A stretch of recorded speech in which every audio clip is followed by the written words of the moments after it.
वो स्वामी जी महाराज भी कहते हैं कि बिनु सत्संग विवेक न होई। बिना सत्संग के विवेक नहीं, और विवेक हो गया तो उसका परिणाम क्या होगा? वो स्वामी जी लिखते हैं कि होई विवेक तुमो ब्रह्म भागा। विवेक जगा तो वो ब्रह्म की निवृत्ति। जब तक विवेक नहीं जगेगा तब तक वो दूर नहीं होगा। और विवेक जगने के लिए सत्संग की आवश्यकता है। और सत्संग के लिए हम कहाँ जाएंगे? बोले महापुरुषों के पास हमें जाना होगा। और सत्संग मिलता कब है? बोले अनंत जन्मों के पुण्यों के परिणाम से सत्संग की प्राप्ति होती है।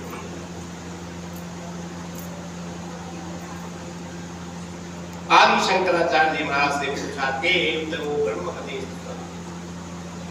माने उस सत्य स्वरूप परमात्मा की उपलब्धि के लिए कौन कौन से हेतु हैं? तो कहा कि हेतु ब्रह्म हदीस संति तो सत्संगतिर निर्मम देश भक्ति। बोले सत्संग पहला साधन है। तो जीवन में आत्म कल्याण के साधनों का वर्णन किया गया, तो उसमें जो सत्संग है उसमें पहला नंबर है।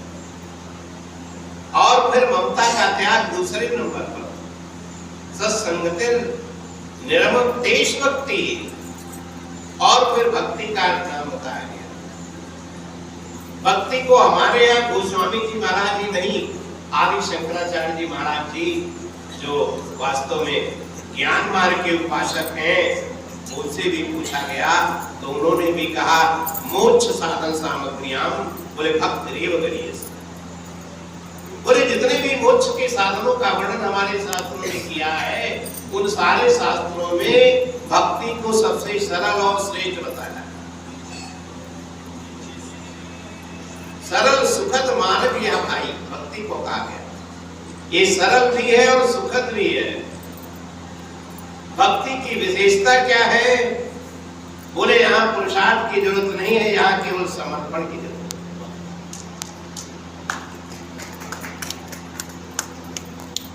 हमारे शास्त्रों में समर्पण जो होता है उसमें 6 लक्षण होता है। अनुकूल से संकल्प, प्रातिकूल से वर्जनम, रक्षस्तेत विश्वासो, भोक्तृत्व वर्ण में था, आत्मनिक्षेप का निर्णय, खंड विधा, शरणागति। शरणागति के 4 उन्होंने 6 लक्षण बताए। तो ये जीवन में कब आएंगे? जब आपके अंदर शरणागति आ जाए, समर्पण हो जाएगा।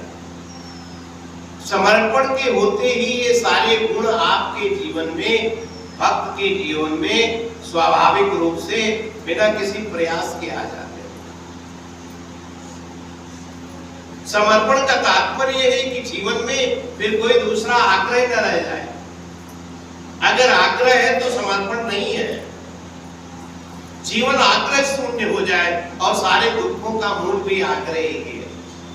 आग्रह क्या? ऐसा हो ऐसा न हो। यही तो आज कारण है। हम सबको अपने हिसाब से चलाना चाहते हैं ना। अगर कोई मेरी बात को लौट दे तो हमें फिर सहन नहीं होता है। महापुरुष कहते हैं बस दुख का कारण ही है। भक्त के जीवन में भक्त की यही विशेषता है कि वहां कोई आग्रह नहीं हो। जीवन आग्रह शून्य हो जाता है। जो हो जाए और जैसा हो जाए। आनंद मां से पूछा गया, किसी ने प्रश्न किया तो उन्होंने यही उत्तर दिया, जो हो जाए और जैसा। अगर आप इतने में संतुष्ट हैं तो फिर आग्रह कहां रहा जीवन में? और महापुरुष तो यहां तक कहते हैं कि जिसने अपनी सौंप दी तेरे हाथ में ढो। अभी तक संसार में हम चलते रहे पूर्व योजना बना करके, ऐसा करेंगे, ऐसा करेंगे, ऐसा करेंगे, ऐसा करेंगे। महापुरुष कहते बहुत दिन तक हम ऐसे जिए, दौड़ भाग लगाते रहे। अब जो थोड़ा सा जीवन बचा है, आग्रह छोड़ दो अब जैसा हो जाए। यहां स्थिति ये है, पहले प्री प्लानिंग थी, बनाकर के योजना हम चल रहे थे, और अब जो थोड़ा सा जीवन बचा है उसमें कोई योजना नहीं है, जैसा हो जाए जो हो जाए। जब आपने अपने को सौंप दिया उसके हाथ में, तो फिर आग्रह नहीं है, जो हो रहा है हमारे लिए ठीक है, राजी हूं मैं उसी में जिसमें तेरी दया। यहां यूं भी वाह है और यहां यूं भी वाह। जब आपका ऐसा समर्पण हो गया तो भक्ति को आने में देर नहीं लगती है। और भगवान यहां तक, हमारा साथ तो यहां तक कहता है कि जो भक्त है ना, जिसके हृदय में भक्ति होती है ना, वो परमात्मा को बुलाना नहीं पड़ता, वो स्वतः अपने आप भक्ति को खोजते खोजते वहां स्वतः पहुंच जाता है। भागवत क्या कहते, सकल गुणों मध्य लड़का स्थित निवसित हृदय सा श्री है भक्ति रेशा। माने भगवान की जो भक्ति है जहां पर होती है, जिसके हृदय में होती है, उसको ढूंढते ढूंढते प्रभु स्वयं अपने आप पहुंच जाते हैं वहां। गोपिकाओं को कन्हैया के पास ढूंढने नहीं जाना पड़ा, कन्हैया को स्वयं आना पड़ा। इसलिए गोपिका नाम अग्र ग्रहण कहा गया। भक्ति के क्षेत्र में उनको नंबर 1 दिया गया। क्यों? क्यों? उनके अंदर समर्पण था। वो अपने सुख के लिए नहीं, कन्हैया को कैसे सुख मिलेगा।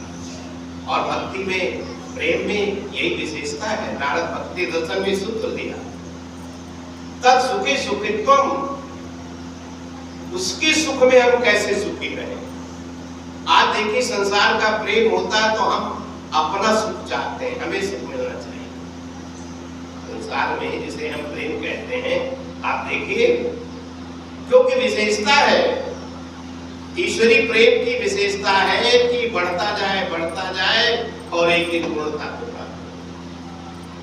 और संसार का प्रेम आप देख लीजिए, जब हम मिलते हैं तो बड़ी घनिष्ठता होती है, और 2-4 दिन बाद, 2-4 महीने बाद आप मिले, पूछे, आपके मित्र नहीं दिखाई पड़े जो आपके साथ साथ घूमते थे, आपके साथ ही वो कहते थे कि जहां आपका पसीना गिरेगा वहां हमारा खून गिरेगा, ऐसी सौगंधें खाया करते थे, आजकल दिखाई नहीं पड़ते।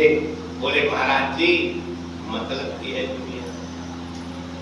क्या मतलब?